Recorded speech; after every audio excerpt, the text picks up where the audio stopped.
I cannot believe there's actually a new Terminator game out. I used to work on a Terminator game decades ago, and shocker, it actually won Action Game of the Year. What's up, y'all? It's John Master Lee here, and today we're going to be checking out Terminator Resistance, a new gameplay trailer that's dropped based on the Terminator franchise, which I think is good timing, right? Because there's a new Terminator movie coming out. All the originals are coming back. James Cameron is involved in some way, so he's given his stamp of approval. Linda Hamilton is back, looking badass as ever, and Arnold is as well, although he's always in every one of these movies in some shape or form. But it's been pretty quiet regarding the fact that there's a game even being launched here. So that's a little bit scary because usually you want to hype things like this, but very little hype has gone into this. I'm not really sure when this is coming out, but my guess is it might be probably sometime closer to the release of the DVD, Blu-ray stuff, because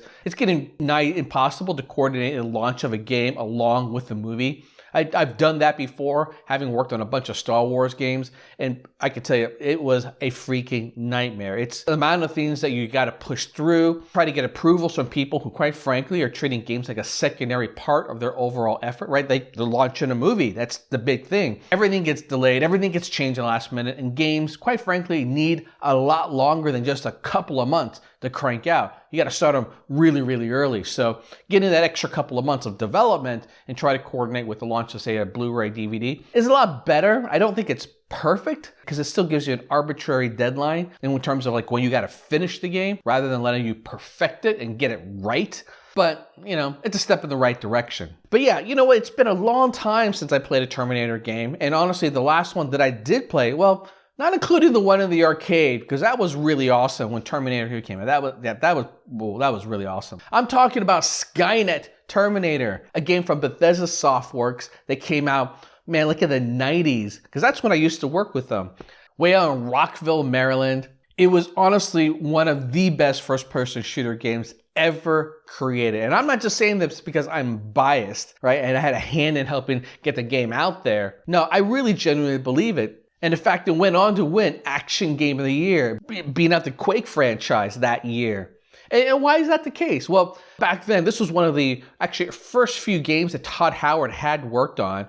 And they introduced a couple of interesting mechanics that to this day have become like the de facto thing that a lot of first-person shooter games have in there, right? First off, it had mouse look. It was actually the Terminator series from Bethesda that introduced this mechanic that has become the default way to play all first-person shooter games on the PC. Second, it introduced this concept of PvP where you play as either Resistance or Terminator. And what was cool was that you had very different abilities playing as one versus the other. If you were Resistance, you could use radars and stuff like that to be able to suss out where the Terminators are. They're much stronger. You had drones and you even had remote control rockets. These were things that back then was such a game changer. It added a layer of complexity to a gaming genre that, quite frankly, was just very simple. Like, Quake was the dominant game back then, and Doom, was very popular just a half a generation before.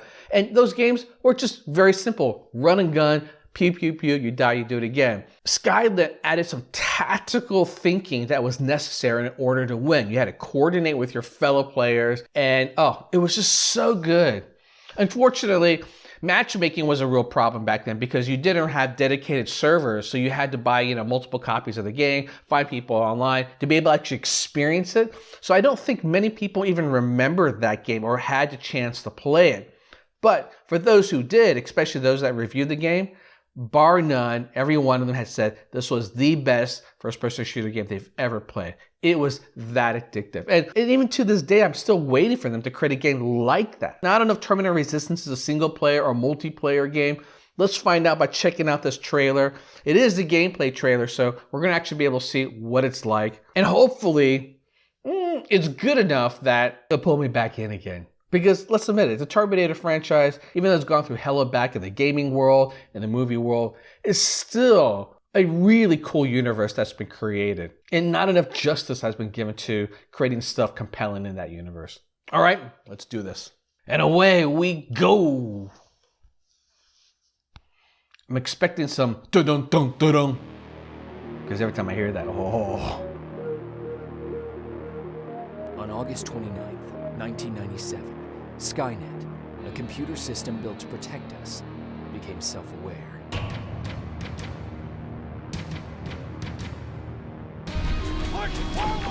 On that day, 3 billion people lost their lives. Judgment Day, as we eventually called it, marked the beginning of the war against the machines. Spread out! Then came the annihilation line, a line that separated the living from the dead.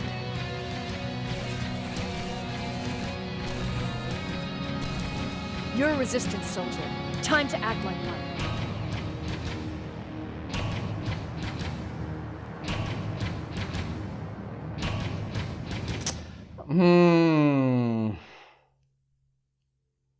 Holy snap, this is coming out in one more month. Okay, so I get it. They're trying to beat the holiday season. They're trying to get in on the rush. But I hate to tell you, man, this trailer looks like it's built on incomplete gameplay footage. A number of these shots are faked. And if this is real gameplay, it is gameplay that is absolutely not even close to being done. A couple of things here. One is, it shows some things where like the view is just panning slowly. The kind of slow panning is the thing done to kind of show you environment. And you do that because, well, you don't have finished gameplay footage to show. The other action sequences, they do look pretty good when it's going on, but I feel like half the footage is just things in an environment not moving, nothing going on, and those kind of shots look like they're planted. They're not part of the actual gameplay experience. And then another thing is that when you hear the characters talking, they never show the faces of those characters. You're a resistance soldier. Time to act like one.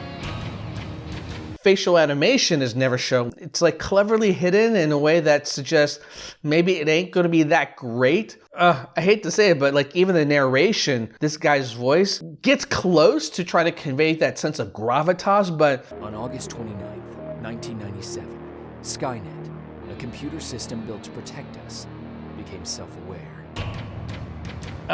He's not that great of a voiceover guy. It just did not sound AAA, if you will. You add together the deadline when this is coming out. You add together the fact that they haven't shown much of this before this point. This does not look good, folks. This does not look like a game that is going to do well. I don't think it's going to live up to expectations. The other thing that concerns me here is that they flashed the name of the developer, Taeyong, on the screen, and it's just not a developer I'm familiar with. So I had to go to the website, and I'm checking it out right now.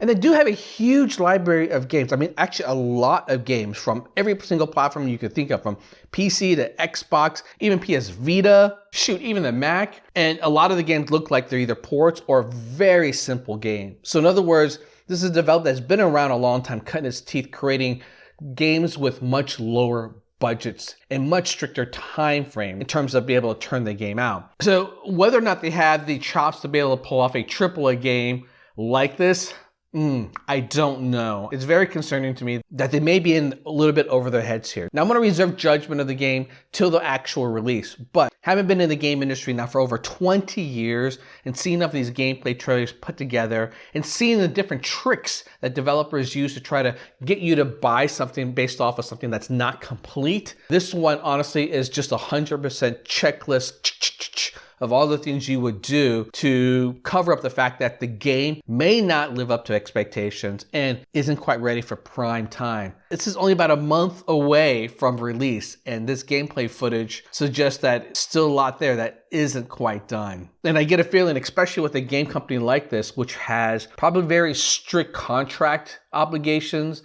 meaning that if they miss this deadline, it's going to hurt them.